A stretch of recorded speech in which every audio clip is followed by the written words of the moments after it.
mañanera de Ángel correspondiente al miércoles de la semana en curso. Miércoles 8 de marzo del año 2023. 8 de marzo, hoy, Día Internacional de la Mujer. Lo único que pediría yo es simplemente que se manifiesten todas las damas, todas las mujeres que deseen hacerlo, pero que lo hagan de manera civilizada, nada más. Ya la ciudad hoy parece un búnker, no solo Palacio Nacional, sino a lo largo de la avenida Paseo de la Reforma, bancos, comercios, etcétera, han aparecido tapiados, o sea, cubiertos con madera, etcétera, como si estuviéramos, no sé, esperando un huracán de categoría 5, una cosa así. Eso es mi modesta opinión, eso daña el movimiento reivindicatorio de las mujeres. Sin embargo, pues ellas son las que tendrán la primera y la última palabra al respecto. Muy bien. Quiero comenzar el comentario de hoy haciéndole algunas preguntas a usted. ¿Qué tanta capacidad de miseria humana puede tener en México hoy una persona cercana al presidente de la República? He leído con asco, con coraje, el tuit de este señor de nombre Álvaro y apellido Delgado en relación con esto que sucedió en la ciudad fronteriza, en la frontera norte de Matamoros, Tamaulipas. Prácticamente casi le faltó decir, es que se querían suicidar. Si ya sabían de la inseguridad ahí en Tamaulipas, ¿para qué vinieron desde Sur Carolina, desde Carolina del Sur, a Matamoros? Nomás le faltó agregar en su tuit, propio de un miserable, de un ruin y cobarde además, nomás le faltó agregar, es que se querían suicidar. ¿Qué tanto más deberemos aguantarle a este gobierno y a sus lacayos para empezar a protestar o despertar de esta pesadilla? Cuando las imágenes golpean, o sea, y se queda uno, ¿cómo alguien pudo haber escrito eso que Álvaro Delgado escribió? Al ver cómo manejan como si fuera un costal los cuerpos de dos de las personas asesinadas ahí, a plena luz del día, sin la cara cubierta, los carros a un lado ahí, un solo policía no apareció, nada. Y dice uno, ¿cómo puede alguien adjudicarle esa tragedia, ese crimen, a una posible confusión? ¿Qué significaría en caso de que no hubiese sido una confusión? ¿Es válido son válidos esos asesinatos y haber herido a otra persona? La verdad es que este país se ha convertido en un país de cínicos por un lado y de cobardes por el otro. Prácticamente hoy la mercancía más escasa en este país es la de ciudadanos dispuestos a defender lo que tanto ha costado construir. Y que este gobierno, en un plazo muy corto, ha tirado por el caño. He leído con detenimiento la declaración del embajador de los Estados Unidos de América, el embajador Ken Salazar, y lamento que sus planteamientos o vayan a producir simplemente ignorarlos o la burla, cuando dice él Nuestros gobiernos deben colaborar, cooperar para acabar con ese flagelo que es la existencia de una gran cantidad de grupos, esto lo digo yo, no él, de grupos criminales que se han adueñado de vastas regiones del territorio nacional.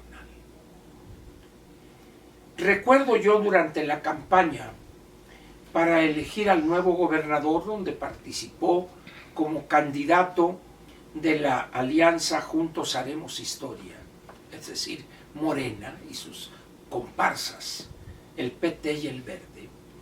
Y por otro lado, un candidato que fue el candidato de la Alianza Va por México.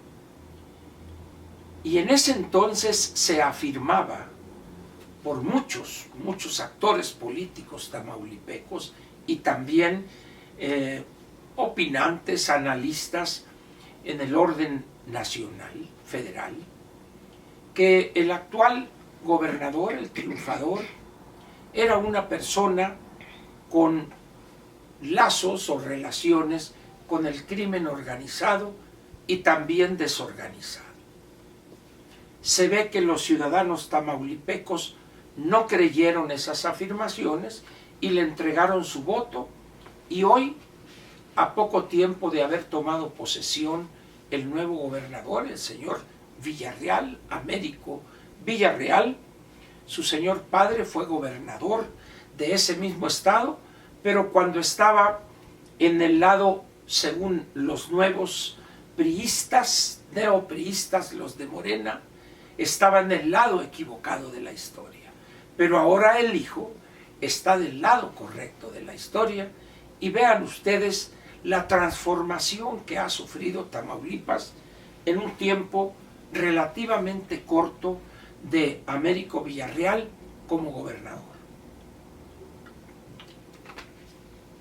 Ante esta tragedia, los asesinatos y un tercer ciudadano norteamericano herido,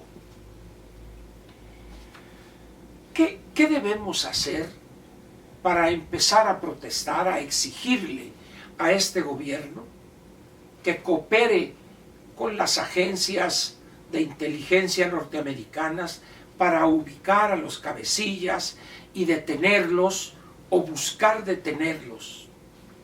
No lo sé. Se ha intentado todo, peticiones, exigencias, análisis, y el presidente permanece impasible, e incluso dijo, han utilizado esas muertes con politiquerías, dijo, dando a entender que no debe uno criticar eso que sucedió. Por eso preguntaba al principio, ¿qué tanta miseria humana pueden tener los paniaguados, los lacayos, los que se ponen de tapete ante López Obrador? ¿Qué tanta? ¿Qué tanta ruindad pueden estas personas ser capaces de exhibir ante esto que millones y millones de mexicanos ven y padecen?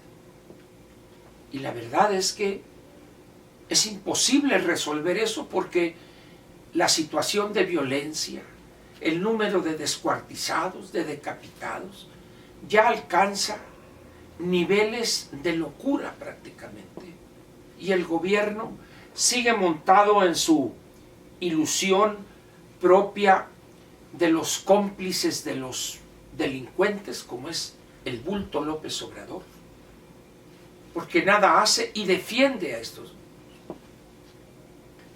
¿Aguantará mucho tiempo México con este tipo de políticas, con este tipo de decisiones por parte del jefe del Estado mexicano?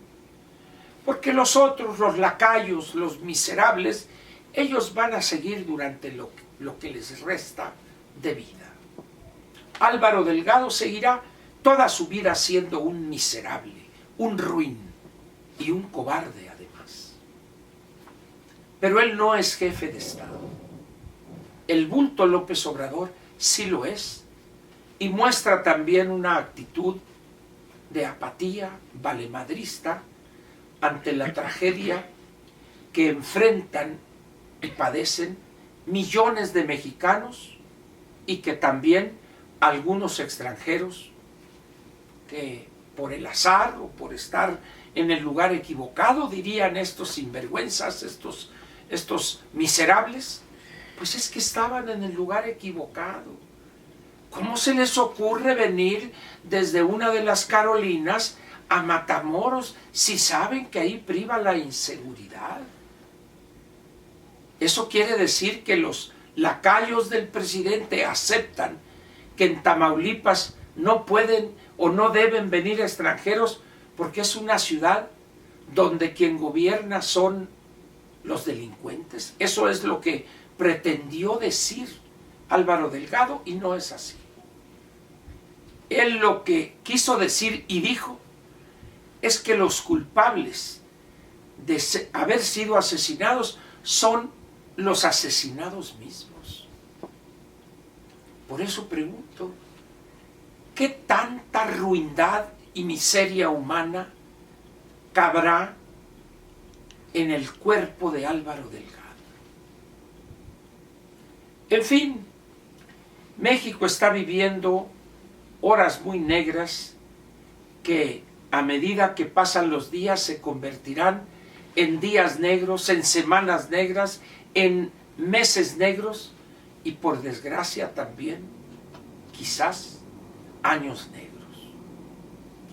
Ese es el resultado de votar con las vísceras, de manera inercial, mecánica, sin analizar la clase de individuo que era y es el que fue candidato de Morena en aquella elección del año 2018. Por ese votaron y eso obtuvieron. Y la desgracia es que quienes están pagando un precio muy alto son aquellos que les decían a esos 30 millones, cuidado, este individuo es un delincuente, toda su vida ha vivido violando la ley, es un ignorante, es un incapaz y es un cómplice de los delincuentes. Todo eso se ha cumplido y ha sido comprobado al pie de la letra. Y la desgracia mayor, todavía hay millones que babean ante él, que lo ven como el salvador de este sufrido México. Ante eso, pues, ¿qué podemos hacer?